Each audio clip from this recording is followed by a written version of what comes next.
Oh, this could be the S guard. Whoa.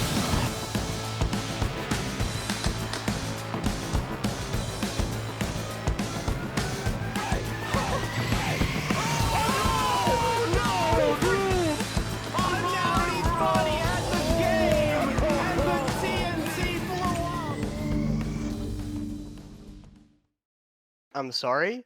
That is Huh.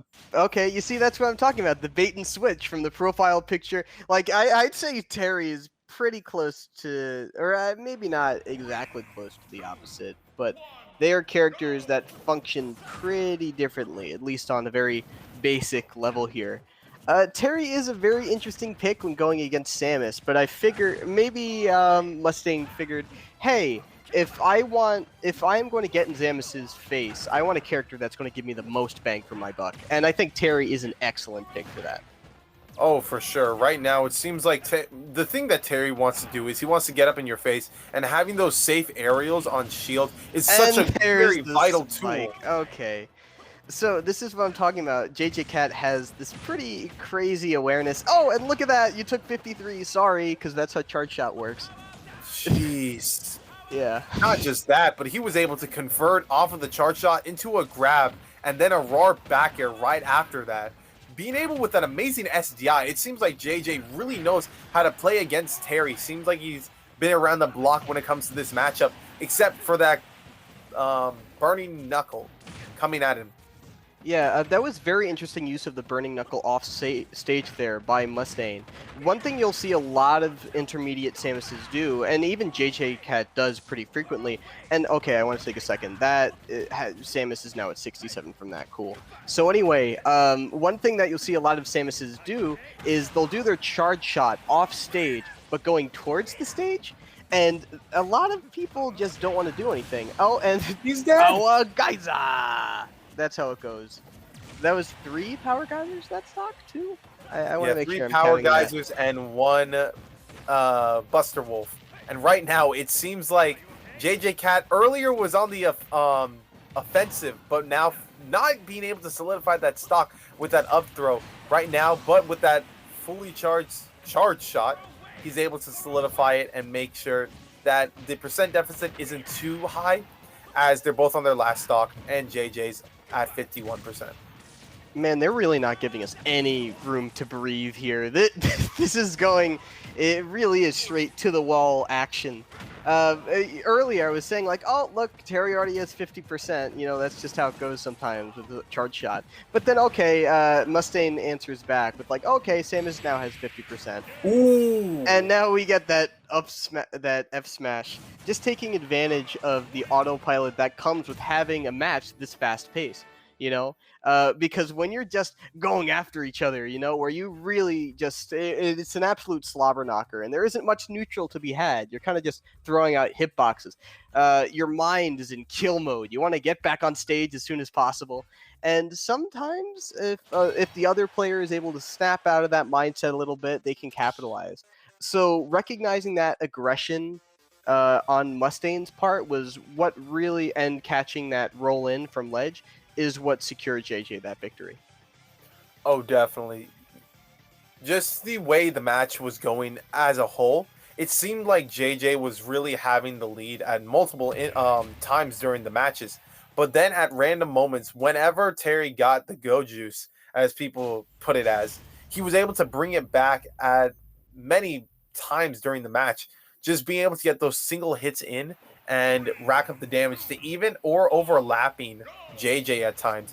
It seems like Mustaine and JJ really know the limits of their characters and what they can really push them to, and how they can really utilize every asset of their toolkit. Yeah, absolutely. You said it perfectly. These are two characters that not only know the strengths and weaknesses of their own characters, but it seems like they have a pretty good grasp on how they could use their characters to completely dismantle their opponent's character. We've seen that in Terry or Mustaine using the Burning Knuckle or Power Geyser or anything just to take advantage of Samus taking that more passive approach, just sitting right out of range, not expecting Terry to burst out like we just saw there. That's really helped Mustaine out here. but at the same time, we're seeing, oh, that snipe Amazing is a snipe. JJCAT special. You know, just when you think JJCAT's going to go for that, just that more passive approach, just get a fully charged charge shot, just so, oh, maybe you could use it later on. JJCAT's not scared to just let it rip, and it catches a lot of people unexpectedly. Very nice tech there from Mustaine. Is going to get them stage control, but instead we are going to see Go coming into effect here. Oh, he might be dead. Oh, wait, no, oh, not yeah, do that. no. Yeah, that was, I mean, it's very close, though. Okay, I thought we were going to see a rule of threes, though, but instead finishing it with the old, reliable power geyser. Yeah, maybe try not to stale Buster Wolf going for the power geyser, and then now the burning knuckle. That was almost death at 58, and it's because... Okay, Mustaine has done such a good job. Oh my word, he's catching every read that this man's throwing out. Mustaine has been catching JJ hanging out above ledge probably 3-4 times now. That burning knuckle, very similar interactions every single time. Sometimes it's charge shot, sometimes Mustaine is just trying to do a more patient approach, but Mustaine really is high. They are cranking the speed of this match up to 11. They really haven't passed out on the gas pedal with each of them. Oh no, that was unfortunate. Just Terry falling out of fair. Wow! Oh my god, the burning knuckle. Yeah. Just looking by how he used power dunk, it seemed like he used the true command input, which actually has no end lag whatsoever, and he went immediately into the burning knuckle. Well, yeah. Well, here's the thing with power dunk. You're correct. Like it can be +1 on shield, but it does require a more specific spacing. Like you have to be in the air beforehand, and just for future reference, you can tell if it's an auto-canceled power dunk. If you don't see any sort of shockwave when they hit, it's almost like they float to the ground and they never really land. So if you're playing against the Terry and you notice that, just know that you're probably you're not going to have a very fun time. That is your indicator of when you should unplug or when you should just run off stage. Yeah, sometimes you might just want to step back, be like, hold on a sec, let me just try and bait and punish at this moment. And it seems like JJ is going to be switching to a different stage. It seemed like the Samus was really working out well for him. Maybe it's in his best interest to stay the Samus. And most likely it's going to probably be that Mustaine's also going to stay Terry, as they are just probably switching stage. Possibly a good counterpick. Are we going to see Mustaine allowing JJCAT to go to town? No. Okay, small battlefield. Right off the bat, this seems a lot more Terry favored. It just, thinking about it, because I know Terry is a character that is very comfortable on PS2, but at the same time, who isn't? So, really, I would be very interested to see what Samus could do with these two platforms near the ledge here. Yeah, going for the input command for the burning knuckle, but missing it off stage. But Samus is at 68%, now 79, while the damage continues to rack up. While Mustaine hasn't taken too much, as it's only at 50, as he's only at 55%. Just JJ needs to find a good opening in order to get this charge shot off and alleviate some of the pressure that Mustaine is applying with each passing moment on shield. Yeah, absolutely. That was a very interesting interaction we saw just a couple of seconds ago with JJCAT being able to catch the first part of Power Dunk with the fair. Ooh, and very nicely placed back air by JJCAT. And there we go. Okay, when you play against JJCAT, you kind of just have to expect that you start the stock with 45%. They're so efficient in saving their charge shot for that second stock, and then that Samus blew up. Samus is just gone.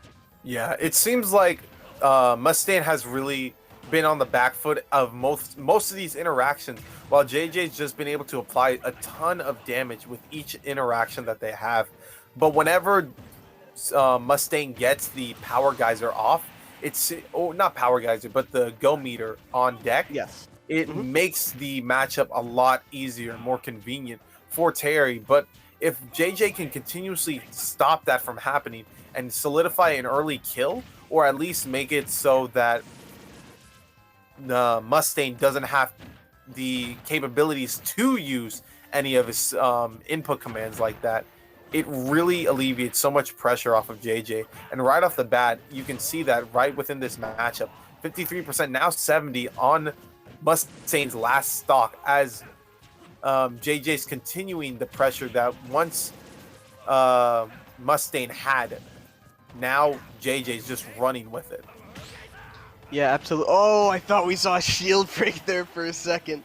Everything froze. Oh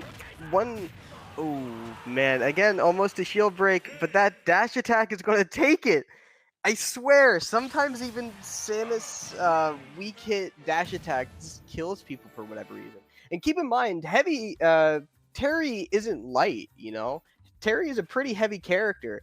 And that hit of dash attack killed diagonally, went to the other side of the screen, and it was able to kill it like 130.